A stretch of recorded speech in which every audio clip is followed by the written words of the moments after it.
Hi all, That Witch here, aka Luna G, metaphysician, seer, and spiritual advisor, and I wanted to make a twofer video, one as an update, because I haven't made a YouTube update in a little while, and also to answer a question that a patron presented to me, right? So for those of you who don't know, I have a Patreon, and on that Patreon it offers those who are supporting the channel, those who are supporting my work, an opportunity to just kind of ask questions and have them answered without having to schedule a whole consult.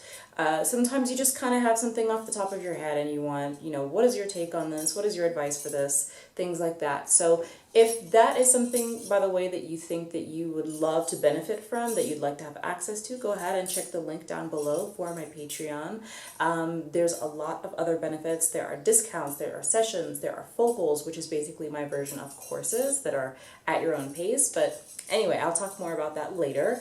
So the first thing I want to talk about, the question that was asked by one of my patrons, how do you deal with shifting emotions, with emotionality? And as we are coming into Cancer season, it hasn't yet started, but it will be coming soon-ish. Right now we're in the middle of June. I thought it would be good to talk about emotionality within the context of Cancer season and Cancer as a sign. Understand that I'm using that language. That is not the only way that we can understand this. So there are a lot of ways that we can even understand, for instance, the phenomenon of Cancer season, right? I don't think it's a coincidence that Cancer bringing in the summer season also is a season where we start to see summer sadness. And in sort of occidental thought, in medical thought, we can talk about seasonal affective disorder, which can affect people in summer. It doesn't have to be winter.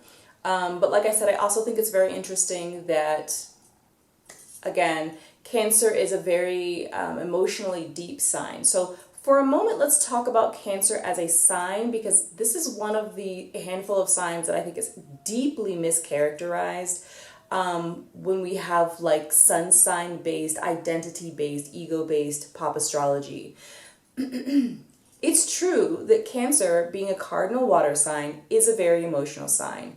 I don't think it's accurate to really talk too much about Cancer being uniquely prone to sadness. Sensitivity is very high. The expression of the emotions that a Cancerian person is experiencing is very high.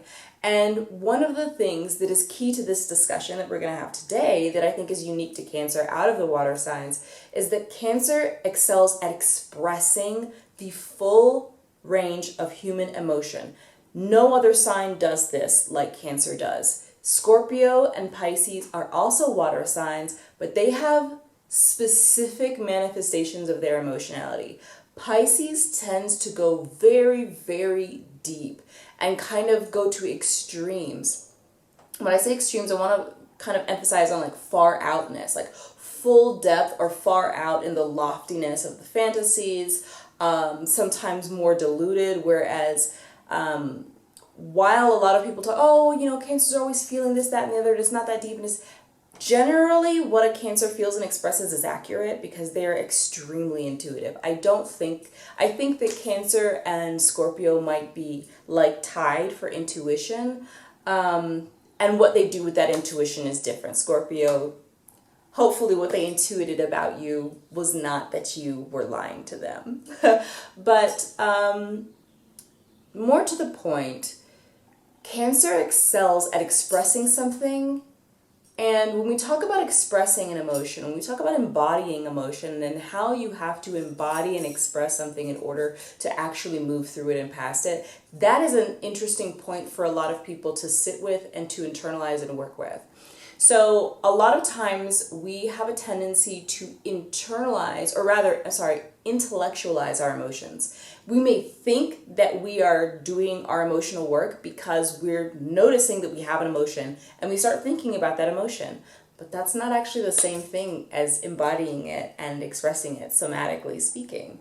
And so Cancers are actually really I won't say good at, but it's more instinctive. It's not that they're trying to do this, but Cancers more instinctively will express their emotions. The catch-22 is that they don't really want to expose or express their emotions around most people. So if you're a kind of person who says, oh, I have a Cancer friend and they're so emotional and da da da, understand that that actually means that they trust you and that they like you. Cancers are not like that automatically. They're not like that in general, which is one of the ways that they're kind of being misunderstood and mischaracterized. I also have found, and this is just the way that I move to the people that I attract, I don't have a lot of experience with like the bad versions of signs. So I always feel that every sign is fine. I think that it's a little silly when people say, oh, this sign is bad, because the things that they accuse the sign of doing is something that anybody can do.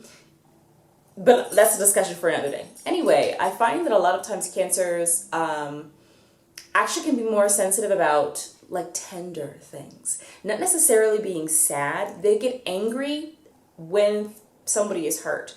They may cry about it, but they're actually more angry. Cancers are very defensive because if they view somebody as being a victim, if they view somebody as being in danger of being hurt, that's what bothers them the most. But in terms of the personal emotions that really get to them, it's when something is tender, when they feel touched by something. But again, moving past that, let's talk about Cancer season and the phenomenon of Cancer season. When we start going through Cancer season, you're going to be drawn into the energy of Cancer, which is, as I was saying, you having to embody and express your emotions. So you may feel, oh yeah, I'm so excited to be outside. Summer is here. Let's do XYZ. Let's be out in the sun. It's all going to be positive. Time for the vibes, right? And then for some reason, you're feeling a little melancholy or you're feeling kind of depressive. So here's the thing. Cancer is ruled by the moon. The moon rules our internal world, our subconscious mind, our emotions, our anxieties, our fears, our intuition, and also sometimes our anxious delusions, our paranoias. So the thing that you're experiencing in Cancer season is not necessarily a kind of sadness that is endemic to Cancers specifically. It's actually the uprising, the upwelling, the tidal swell. Remember that the moon, that Cancer rules water and the oceans and the tides of your own repressed emotions. Suddenly you're becoming more sensitive to your own experience of the world, okay? So, with that in mind, let's talk about shifting emotions. I myself am a Cancer sun, Capricorn moon though, so it kind of balances out. But as a Cancerian person, what I want to speak about is the emotionality, so that we can understand this conversation, this ask of how do you deal with shifting emotions? Because people who are Cancer sun, especially though Cancer moon or Cancer Mars, are going to be very, very emotionally active. And Cancer, I would say, I don't know if I could say Cancer Mercury. I have a Cancer Mercury, and I want to say just as a tidbit, if you've never watched my videos, just understand I'm autistic and I will give you like fun facts on the side. So tidbit is that somebody's Mercury sign will affect the way they communicate, but it can also cause people to interpret them as being more or less emotional than they actually are. So for instance, I have a Cancer Mercury, which means that a lot of times I can communicate with a very effective emotional pull, but that may sometimes make me sound more emotional than I actually feel. I have a friend who has an Aries Mercury, and she will sound angry. People have interpreted her that way. I don't. I just sounds passionate, but people will think that she's angry when she's not. She's just, she can't help it. But point being, it's not the actual emotions. So when I say the people who are affected the most by Cancerian energy, it's going to be suns, sure, but especially moons and Mars, because Mars starts to rule your passion and now your emotions are pulled this way and the other. Again, the ask about how we deal with emotional shifting. So as a Cancer sun, I do express my emotions. A lot of times I'll sit with an emotion if it's really strong, if it's the kind of emotion that affects other people. Again, fun fact.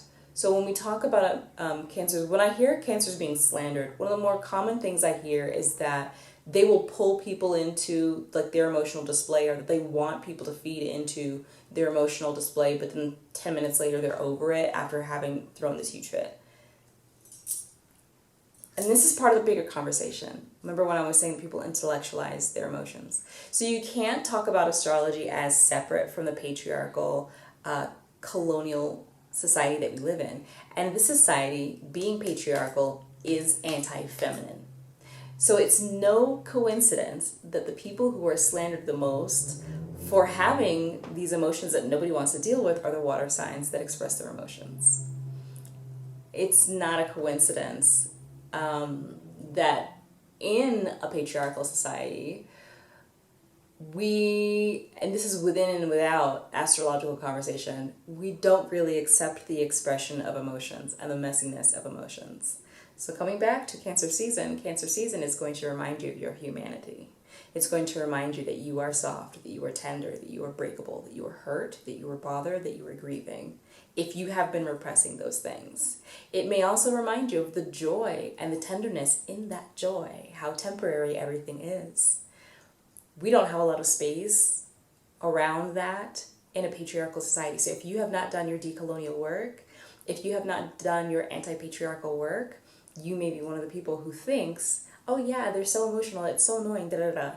Is it a coincidence that we accept earth signs, especially within them being related to work and money? Is it a coincidence that we accept air signs in their relationship to intellectualizing things and not feeling them out? Is it a coincidence that we even give space to fire signs for being masculine, for being leaders, to being a little bit egocentric? And I say that in a good way, I like fire signs. But we don't have a space for water signs, whose skill is the tending of the emotional body. Not a coincidence. So again, like I said, I am a Cancer sun. I've had this relationship with a friend, and they remarked one day that they realized that they were reflecting, and they're reflecting on themselves, that like, I've noticed that when you're upset about something, you don't linger in that upset, right? Because like I said, I will sit with an emotion, and if it's really strong, if it's the kind of emotion that affects other people, I will think about it first, because it's like, am I tripping? You know what I mean? Like, let me just sit and figure out why I'm upset or why I feel hurt or what needs to be communicated. And then I communicate it, right? And then we have our conversation or whatever, and I express my emotion, and then it's over. And I said, well, yeah, because there's no reason to sit with it, right? And they kind of reflected on that. They were a water sign too, but not a Cancer, you know? And that is actually one of the skills of Cancerians, moving through emotions, not necessarily getting lost in them like a Pisces, or not necessarily, you know, feeling to retaliate about them or externalize them more like a Scorpio. We just want to express them and be seen and be heard. So like I said, when I mentioned that, I see a lot of times that Cancers can be slandered for basically like bringing other people into their emotions. Understand that Cancers are not doing that on purpose necessarily. One of the things about a Cancer is, yes, for instance, the myth of the Cancer, the crab, was this titan that wanted to protect these naiads from this like evil sea eel, and was ultimately unable to fight off this eel and protect the naiads. And so that feeling goes into the whole characterization of, like, if you watch Sailor Moon. Sailor Moon's an incredible, I loved the show, but I think that it's noteworthy that, like, you know, a lot of times she would run into a situation where she couldn't defeat the villain on her own, and she had to call for help. That's part of Cancerians. So it's like really messed up that they get slandered for the very thing that they do, because they remind people, like, family is so important to them. Their connections, their loved ones are so important to them, because they're also an externalization of their support network, their actual defenses. They're incredibly tender inside, and that's why the shell exists. But my point is that they are not necessarily, like, people talk about them being manipulative. Remember that Cancer is the moon, and the moon pulls the tides. The moon is not trying to pull the tides. The moon may not even care about the tides. The tides are your emotions. Cancers have a gravity. Do not forget that Cancers are a luminary, one of only 2 in the entire zodiac.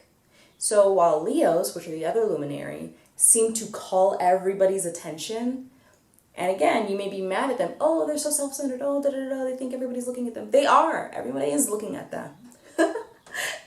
Everyone is jealous of them, right? Like, it's true. And that's because they are the sun. You cannot deny the sun. But don't forget that same kind of quality, the kind of inexorable quality, applies to the moon as well. The moon has an incredible gravity and an incredible and protective effect on the earth. And the moon governs the pull of the tides, but the moon is not pulling the tides because she wants them. She's not pulling the tides because she's trying to take them. So when cancers affect your emotions, that is an effect of their emotional gravity. They're not necessarily trying to. Can they? Yes. And can they use that skill? Yes. But are they always automatically doing that just because you're affected? No. So it's kind of like how people say, like, am I intimidating or are you intimidated? If you feel yourself being pulled in uncomfortably to a cancer's emotions, ask yourself about your emotional boundaries. Are you capable of maintaining your emotional boundaries around somebody while still embodying your own space? Because that's actually very difficult for a lot of people. And that's why a lot of times they don't like people who are very emotionally expressive, because when they express something that's not easy to intellectualize or shut down the way that they would do with their own emotions, it starts to trigger emotionality in you. And you're uncomfortable with that, and then it gets projected on the Cancerian or the water sign person. I don't want you to make me feel like that, is ultimately what you're saying. So the thing is, like I said, we get slandered for them moving past it when you were bothered by what we were feeling. That's one of the most common things I hear about cancers, and why I think a lot of cancers don't like to express their emotions around certain people is because then that person will be affected by the Cancerian person's emotions longer than the Cancerian person. We express things to get them over with. And that is not unique to cancers. That is what emotions, that's how they work. You express them so you can move past them. Holding on to them and repressing them actually just makes them a bigger problem down the road. Okay? So that is that chunk. Chapter 2, let's talk about how to deal with shifting emotions. Now that you understand that context, emotions are to be observed, listened to, and expressed in that order. Okay? So, for instance, when we talk about water signs being emotional, equally emotional are the fire signs, but the fire signs are ruled by passion and therefore will kind of ignore or not really know how to deal with or express an emotion that doesn't drive them somewhere. Passion is a kind of fuel, right? You feel the object of your passion, you want to pursue something, you may be angry, you may be desirous, you may be inspired, passion. But if the emotion that they're dealing with is not something that fuels one of those like constructive emotions, then they don't really want to deal with it. So point being, when people are dealing with these emotions, the first thing you need to do is observe the emotion. First, learning how to sit with having big feelings, right? I'm having this emotion. Okay, I'm having it. Is it dysregulating? If it's dysregulating, we're going to talk about that in chapter 3. But then you need to sit and listen to it and treat it like a messenger. An emotion is telling you something. I like the phrase when people talk about like all your emotions are valid, but your responses may not be. And this is why I'm saying observe, then sit with it and listen to it.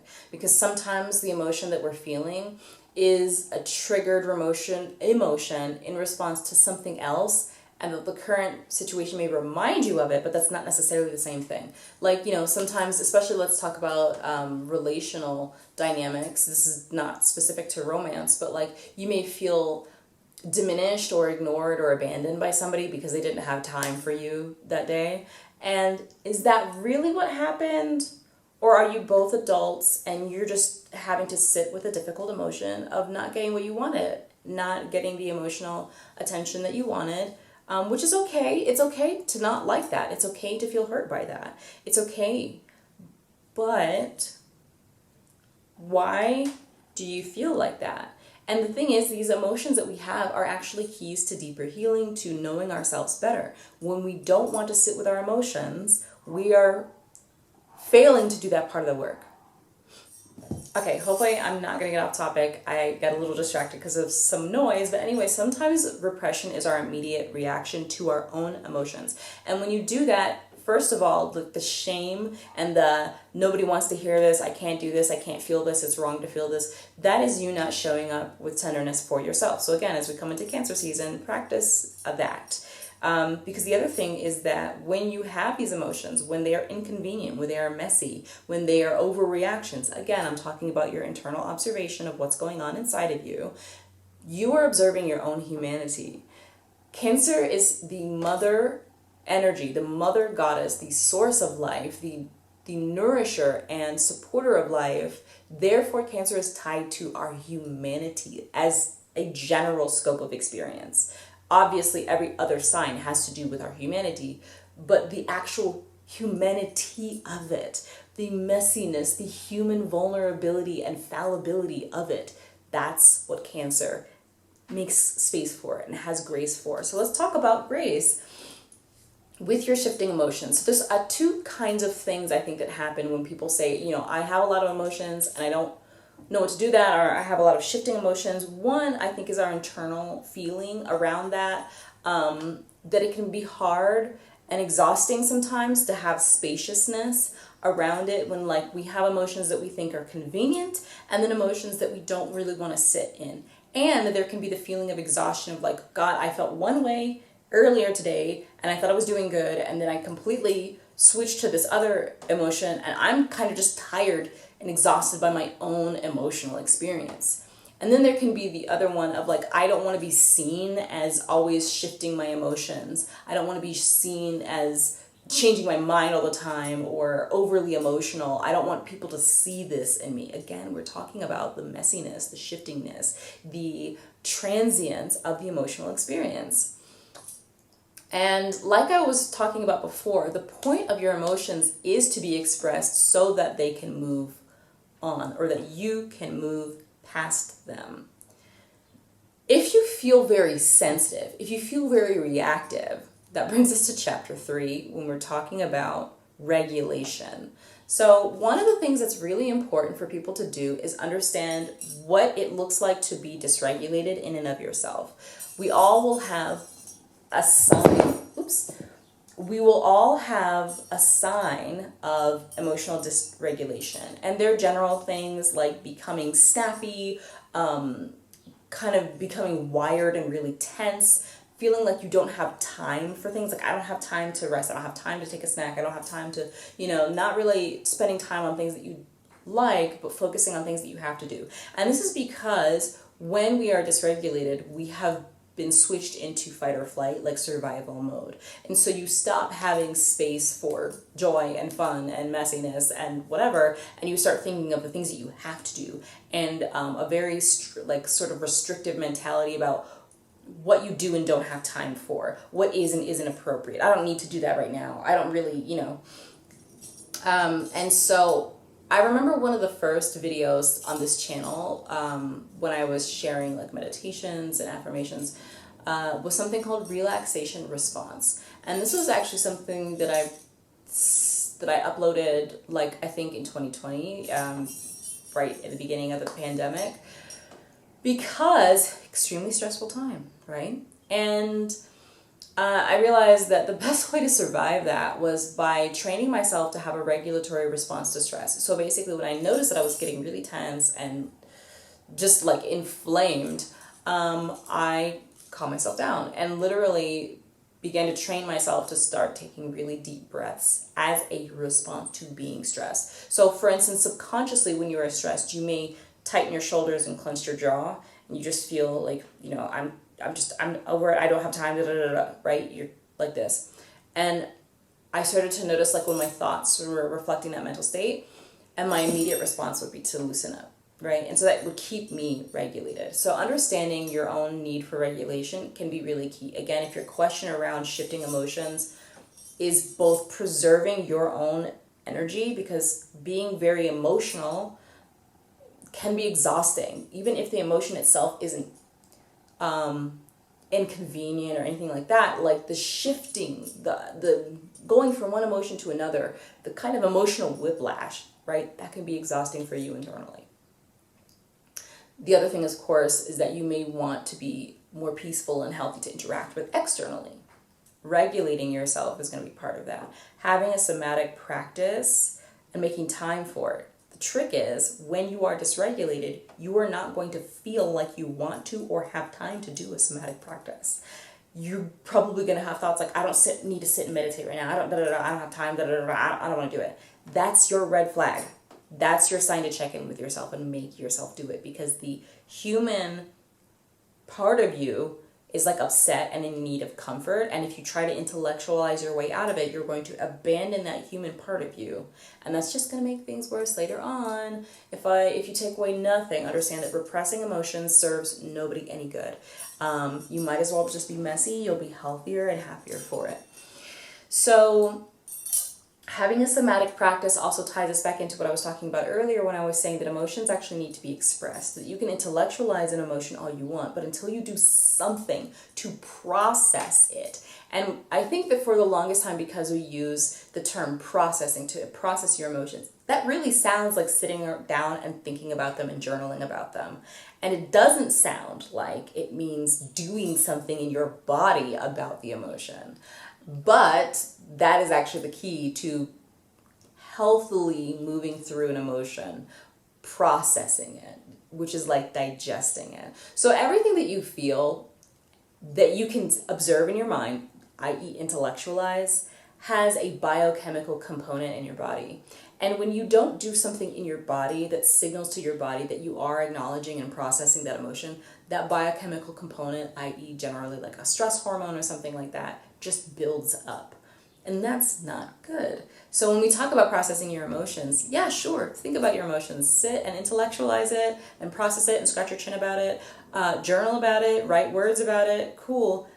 But you're going to need to do something about it emotionally. So artists are really great at taking and alchemizing their emotions into their work, even if it's not their public work. I think that that's something that artists and writers and stuff like that are really good at doing. But I think that everybody in general needs to also just know to do that. And also, even if you do that, let's say through art or through writing, understand that it also may be beneficial to have some kind of physical practice. That physical practice could be EFT tapping. In the courses that I do, I talk about that a lot. I use it a lot. It could be, just doing some interpretive dance. It could be dancing. It could be exercising. It could be going for a walk. It could be sitting down and just doing a breathing exercise. It could be anything, but you need to do something in your body. It could be screaming into a pillow. It could be qigong. It could be whatever. It could be chatting with your best friend and getting loud about it. You know what I mean? Like, you need to express your emotions. So, I wonder, to my original questioner, do you feel that that's an apt answer to your question? How do we deal with shifting emotions? I think the end of this conversation would literally be to accept them. I think that it's acceptable. It can be difficult. It is work. It is work to give grace and forgiveness to yourself for experiencing different emotions, because sometimes we don't want to feel the way that we feel about things. We may feel ashamed. We may feel insecure. We may feel like it's too childish. We may feel, whatever. But at the end of the day, showing yourself acceptance for those emotions is a form of very powerful self-love. And for those of us who, to expand this to an interpersonal thing, when you can show yourself your grace and acceptance for your various emotions, when you can accept and love yourself through the different ways that you express and the reactions that you have, you are showing yourself, again, self-love that helps you know how better to love other people. And also, if you want that love from other people, you first may want to learn how to express it to yourself. So what are the takeaways? Having a somatic practice. You need a somatic practice, but also having internal grace around your emotions, because the messiness of them, the variability of them, the breadth and depth of them, that is your humanity, and that is a good thing. Learning to sit with your emotions as messengers. Let them sit and talk to you, because there's always something important that they may try to tell you. They may be warning you about somebody. They may be triggering you to resolve a previous issue from a previous hurt. They may be telling you that it's time to give yourself some tenderness. They may be telling you to pursue something. They may be telling you that you need to communicate something, a boundary or a need with someone else. Your emotions are here to help you. So view them as visitors that you have affection for. Okay? Yes, be observant. Yes, use your intellect. But then process them. Okay? And as we get into Cancer season, these are the tips I would give to you all to weather what you're going to start experiencing as you may start noticing mood shifting. Why do I feel like this when I felt like that yesterday? I felt different. I should be happy. Remember that we all have a subconscious mind, and that a lot of the spiritual work, the consciousness work, actually has to do with merging the conscious mind and the subconscious mind instead of having this barrier through which you cannot see, beyond which you are not aware. However, you're not like done. You're not like a super enlightened, magical, all-knowing, entity. You still have a subconscious mind. And so sometimes when you are dealing with your emotionality, it's your subconscious something coming up. So don't disown your emotions when they come up. And this is not necessarily, that message I don't think is apt for the questioner, because this is a person who's very aware in this sort of expansive way. But this is a message that I'm giving to you all. When you start to feel moody during Cancer season, during the summer sadness season, or any time in your life, don't disown that emotion as being separate from you. Where did this come from? You. You're looking at you. You are experiencing you. So that is part one to this video. I think we're just going to cut it here, and then there will be a follow-up video. That's the update for those who want to watch that I will get into in a minute. For those of you who watched this, thank you for watching this. If you found this video helpful, enjoyable, or even just entertaining, go ahead and give it a like, follow, subscribe. And if you would like to support this work, you can join my Patreon. Or if you just found this really, really helpful and healing and beneficial and you want to say thanks, there is a PayPal link below and you can just drop me a thanks. I really appreciate it, and thank you all. Peace. Now smile. Place your hand on your chest and take a deep breath. Peace.